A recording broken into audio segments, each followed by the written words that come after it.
आज हम आपको बताने वाले हैं कि और वेरियस यूजेस क्या है प्रीपोजिशंस के।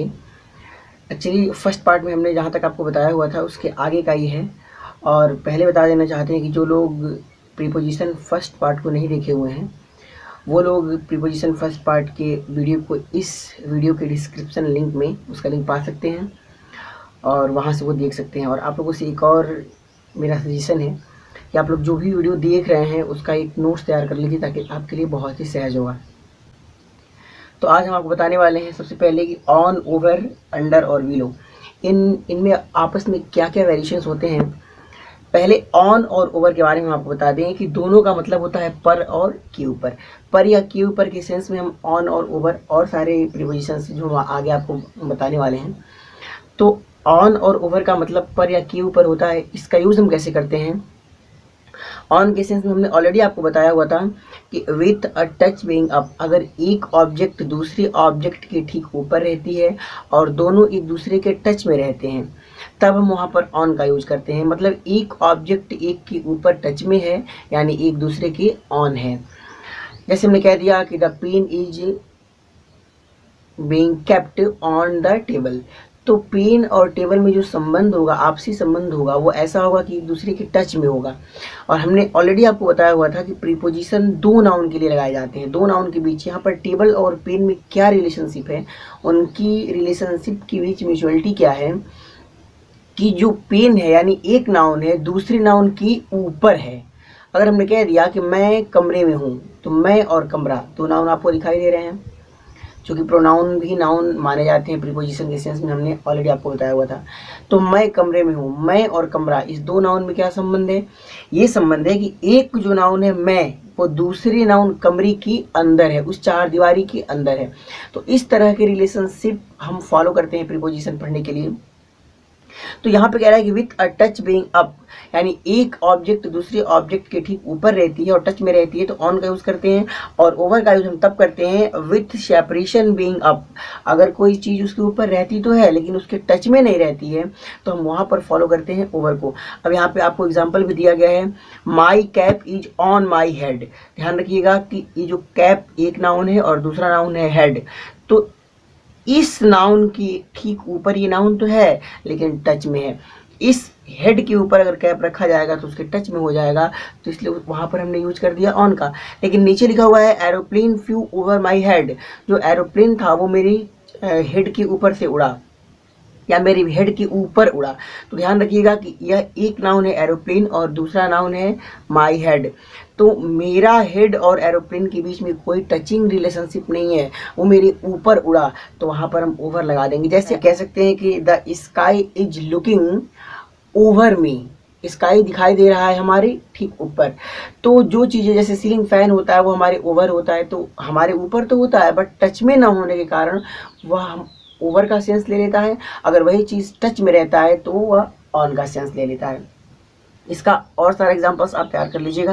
नीचे है अंडर और बिलो, इन दोनों का मतलब होता है के नीचे। ठीक वही ऊपर वाली चीज इसमें भी फॉलो होती है, with a touch being down और with a separation being down. अगर कोई चीज एक नाउन दूसरे नाउन के टच में है और उसके ठीक नीचे है तो हम कहेंगे कि वह उसके अंडर है। और एक नाउन दूसरे नाउन के ठीक नीचे है तो हम कहेंगे कि वह उसके अंडर है कि बिलो है। यह इस बात पे निर्भर करता है कि वह उसके टच में है कि नहीं है। जैसे एग्जांपल आप देख सकते हैं, यहाँ पे कह रहा है कि my diary is under my pillow. मेरी जो डायरी है वो मेरी तकिए के नीचे है। तो ध्यान रखिएगा, अगर तकिए के नीचे डायरी होगी तो पिलो और डायरी एक दूसरे के टच में होंगे, तो यहाँ पर सेंस आता है अंडर का। और यहाँ कह रहा है I was standing below the fan, जो फैन था मैं उसके नीचे खड़ा था। तो यानी फैन मेरे ऊपर तो था लेकिन टच में ना होने के कारण वह सेंस ओवर का ले रखा है। तो अगला जो यूज है हम आपको बताने वाले हैं इन, इनटू और टू और ऑन टू। तो इन के केस में आपसे ये कह रहा है कि विथ जीरो मोशन। जब मोशन जीरो होता है यानी जब गतिशील अवस्था में ऑब्जेक्ट नहीं होती है तो वहाँ हम यूज करते हैं इन। और इनटू का यूज हम करते हैं विथ मोशन। जब ऑब्जेक्ट मोशन में होती है यानी गति करती रहती है तो हम वहाँ पर यूज करते हैं इनटू का। एग्जाम्पल से आप समझ जाएंगे। जैसे I am sitting in my room, तो ध्यान रखिएगा, ये सिटिंग वैसी भी डायनेमिक वर्ड नहीं है, स्टडी वर्ड होता है, ये स्थिर वर्ड होते हैं क्योंकि इसमें गति नहीं होती है। तो वैसे भी अगर कह रहा है कि मैं अपने रूम में बैठा हुआ हूँ, तो जब मैं के लिए ही तो बैठने की बात करी आ रही है ना। तो बैठने का काम जो ऑब्जेक्ट कर रहा है, जो व्यक्ति कर रहा है, जो नाउन कर रहा है, वो मोशन में नहीं है, वो गति में नहीं है। अगर वो गति में नहीं है तो हमने यहाँ पर यूज़ कर दिया है किसका, इनका। ठीक है, ध्यान रखिएगा। अगर हमने कह दिया ही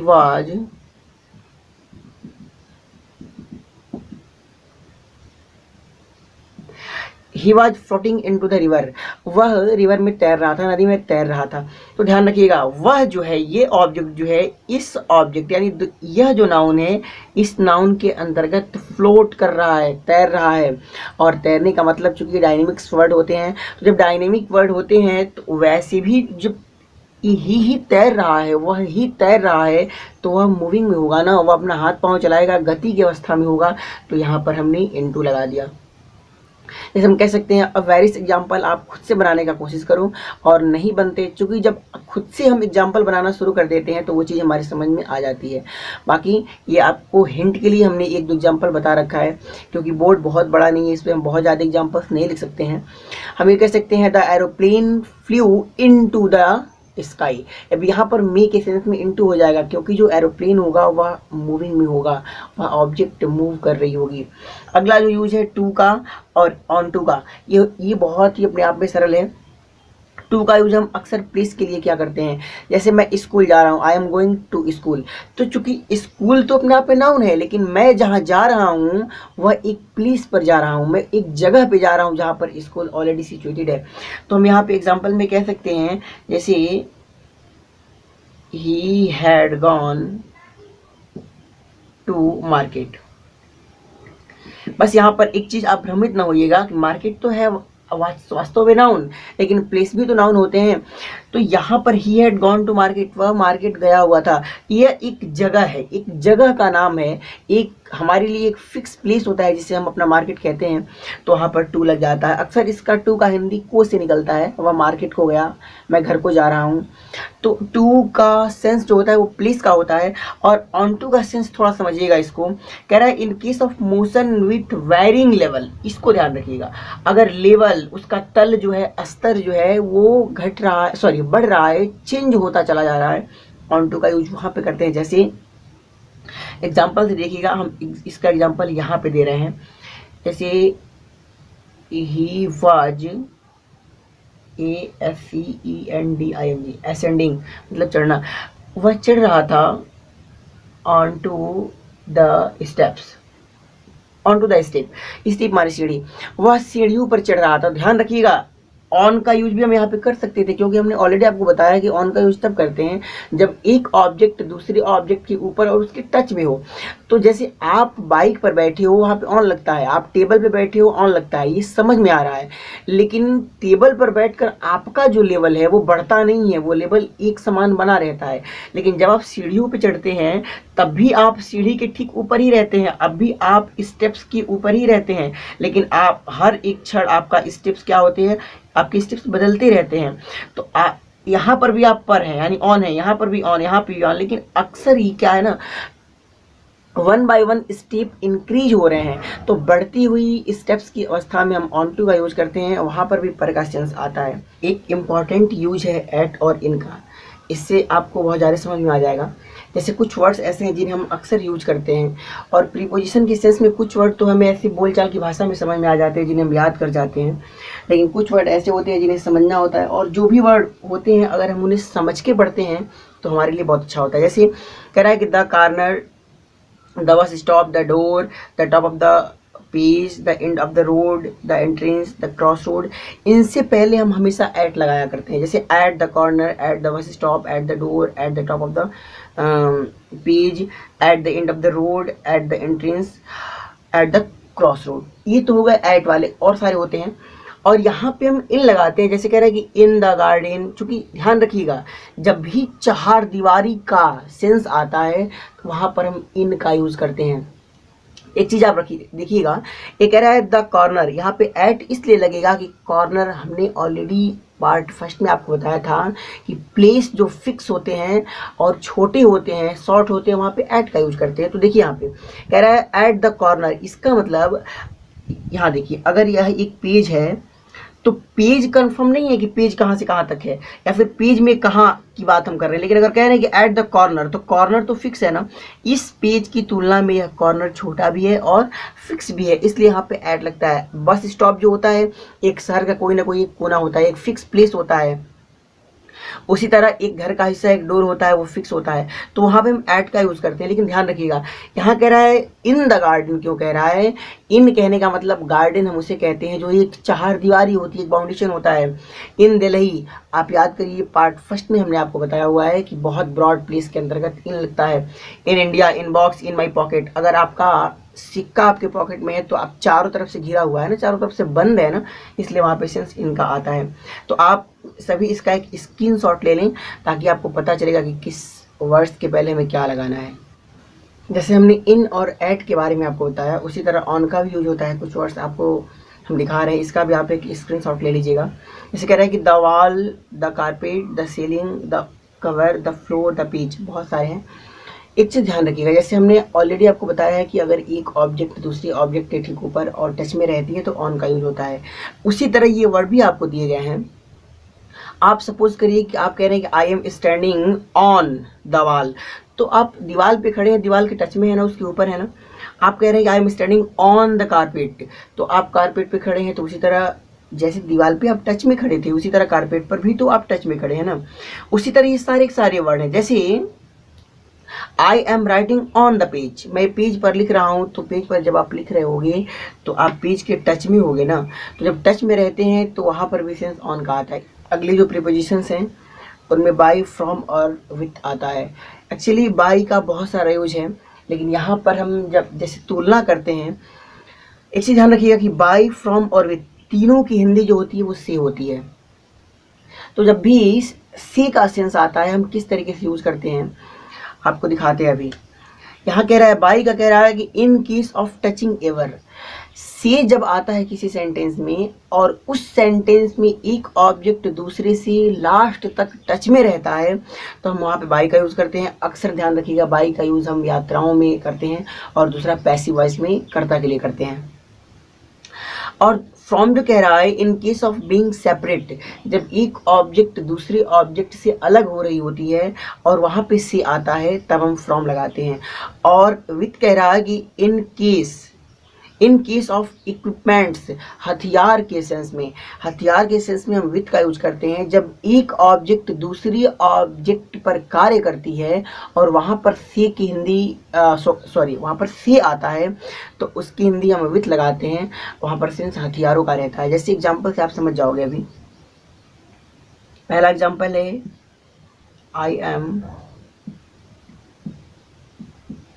आई एम ट्रेवलिंग बाय बस, ये बहुत आसान है, सभी लोग जानते हैं। एक्चुअली आई और बस ये दो नाउन है, तो जब तक ट्रैवलिंग होगी, यह कार्य जब तक होगा तब तक यह नाउन इस नाउन के टच में रहेगा, इस नाउन से सटा हुआ रहेगा, टच में रहेगा, तो यहाँ पर जो सेंस आता है वो बाय का आता है। और फ्रॉम कह रहा है in case of being separate, जैसे ही जंप्ड फ्रॉम द रूफ, तो कह रहा है कि वह अपने छत से कूदा या वह अपने छत से कूद गया। ध्यान रखिएगा रूफ एक नाउन और दूसरा नाउन ही, तो इस जब यह क्रिया होगी, यह वर्ब इस पर अप्लाई होगा तो ही छत से, यानी वह जो है वह छत से कूद गया, तो वह क्या हो गया, उससे अलग हो गया ना, एक नाउन से सेपरेट हो गया। तो सेपरेशन के सेंस में जो प्रीपोजिशन यूज होता है वो है फ्रॉम। जैसे I fell down from the tree या I fell from the tree, ऐसे भी हो सकता है मैं पेड़ से गिरा या पेड़ से पत्ते गिरते हैं, तो इसके सेंस में हम फ्रॉम का यूज करते हैं। अगला जो विथ है, जैसे यहाँ देखिए ही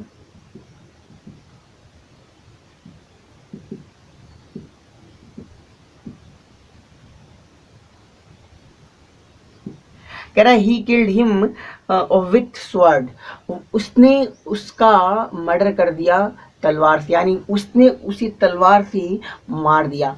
तो ध्यान रखिएगा, यहाँ पर भी से आ रहा है, लेकिन यहाँ पे स्वॉर्ड एक तलवार है, यानी एक हथियार है, और इसके सेंस में जो हम यूज करते हैं चाकू के सेंस में, I cut the vegetables with knife, मैंने चाकू से वेजिटेबल्स को काट दिया। तो ध्यान रखिएगा, जब इस तरीके के सेंस आते हैं वहां पर हम यूज करते हैं किसका, विथ का। अगला प्रीपोजिशन जो है वो है सिंस और फॉर। सिंस है और फॉर है, दोनों की हिंदी से होती है, लेकिन ध्यान रखिएगा सी, अभी हमने बताया आपको कि बाय और विथ और फ्रॉम भी से के लिए आते हैं, लेकिन उनका यूज दूसरा था। लेकिन जब टाइम के अंतर्गत से आता है कि इतने बजे से, इतने दिनों से, इतने घंटों से, इतने मिनट से, वहाँ पर हम यूज करते हैं सिंस और फॉर का। किसके लिए, से के लिए। यहाँ पर भी प्रीपोजिशंस होते हैं, तो ध्यान रखिएगा कि जब भी पॉइंट ऑफ टाइम से पहले लगाना होता है तो हम सिंस का, ध्यान रखिएगा पॉइंट ऑफ टाइम भी एक तरह का नाउन है, इसलिए उससे पहले प्रीपोजिशन यूज होगा। ये मत भूलिएगा, स्टार्टिंग में जो हमने आपको बताया था कि preposition is a factor which is used just before a noun every time, तो इसे ना भूलिएगा। तो पॉइंट ऑफ टाइम से पहले जो प्रीपोजिशन यूज होता है वह है सिंस, और पीरियड ऑफ टाइम से पहले जो यूज होता है वह है फॉर। अब point of time, period of time हम आपको ब्रॉडली बताएंगे जब हम टेंस पढ़ाएंगे। वैसे आप थोड़ा सा जान लीजिए कि पॉइंट ऑफ टाइम हम उसे कहते हैं जिस दिए हुए समय का स्टार्टिंग पॉइंट हमें पता हो। जैसे यहाँ पे लिखा हुआ है he has been playing since 8 PM, तो 8 PM कब बजता है, हमें पता है कि 7:59 और 59 सेकेंड होते हैं, तो इसके बाद वाला ठीक जो टाइम आता है वो 8 बज जाता है। तो मेरे कहने का मतलब ये है कि कोई भी टाइम, जैसे सोमवार दिया हुआ है तो हमें पता है कि संडे की 12 बजे की रात जो होती है वो 1 सेकंड जब होता है तो मंडे आ जाता है। तो जब भी इस starting point of given time आपको पता हो तब उसे कहते हैं कि यह पॉइंट ऑफ टाइम है, और उससे पहले हम सिंस लगा देते हैं। यहाँ कह रहा है कि he had been waiting for 3 days, वह वेट कर रहा था 3 दिनों से। तो ध्यान रखिएगा 3 दिन समझ में तो आ रहा है, 3 दिन का मतलब कि लगभग 72 घंटे, लेकिन वो 3 दिन स्टार्ट कब से हुआ ये नहीं पता है। वह 3 दिनों से वेट कर रहा था, लेकिन आखिर 3 दिनों का पहला दिन कब स्टार्ट हुआ हमें पता नहीं है। केवल एक पीरियड पता है, कब का, 1 से लेके 3 दिनों का पीरियड, यानी टोटल 72 घंटे का पीरियड तो हमें पता है। टाइम का कितनी बड़ी टाइम ये पता है, लेकिन वो टाइम कब स्टार्ट हुई ये नहीं पता है, तो उसे कहते हैं पीरियड ऑफ टाइम। जैसे हम आपको बता दें, I have been playing football since 3 o'clock, ये तो हो गया पॉइंट ऑफ टाइम। बट अगर हमने ये कह दिया I have been reading this book से फॉर 3 hours, मैं इस बुक को 3 घंटों से पढ़ रहा हूँ, तो हमें, आपको ये नहीं पता है कि 3 घंटे कब से स्टार्ट हुए होंगे। तो इस तरीके से जब पीरियड पता हो, हमें टाइम का अवधि पता हो, बीच का समय पता हो, तो उसे कहते हैं पीरियड ऑफ टाइम। उससे पहले फॉर आता है, और नहीं तो सिंस आता है पॉइंट ऑफ टाइम से पहले। आज के लिए इतना ही काफ़ी है। अगला वीडियो हम प्रीपोजिशन पार्ट 3 का बनाएंगे, क्योंकि प्रीपोजिशन अपने आप में बहुत ब्रॉड टॉपिक है और सारे के सारे टॉपिक आप तक पहुंचाने हैं, तो एक और पार्ट बनाना ही पड़ेगा इसका। और आप एक नोट तैयार करिए और सारे के सारे फैक्ट्स को अपने नोट में नोट करिए, और जो भी क्वेश्चंस क्रिएट होते हैं आप पूछते रहिए। तब तक के लिए धन्यवाद।